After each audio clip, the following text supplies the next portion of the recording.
कुणास तरी हुजरेगिरी आणि कुणास तरी मुजरेगिरी करण्यात इथला समाज धन्यता मानत होता. आया बहिणींचं कुंकू दिवसा ढवळ्या पुसलं जात होतं.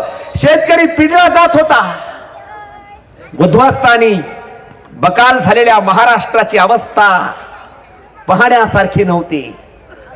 आणि अशा काळात भोसल्यांची कुलस्वामिनी महाराष्ट्राची आई शहाजी महाराज भोसले यांच्या पत्नी जिजाऊंच्या मनात विचार आला, रयतेचं राज्य निर्माण झालं पाहिजे, आया बहिणींच्या कपाळावरचं कुंकू वाचलं पाहिजे आणि रयतेच्या डोईवरती सुखाचं छत्र धरणारा राजा झाला पाहिजे. माझ्या पोटी पुत्र जन्माला यावा, ज्या पुत्राच्या कीर्तीचे गोडवे अनंत काळ गायले जातील ती जिजाऊ नावाची प्रतिभा आणि शहाजी नावाचा पराक्रम एकत्रित आला आणि मंडळी तो सोन्याचा दिवस उगवला. 19 फेब्रुवारी 1630 रोजी किल्ले शिवनेरीवर महाराष्ट्राचा सूर्य जन्माला आला.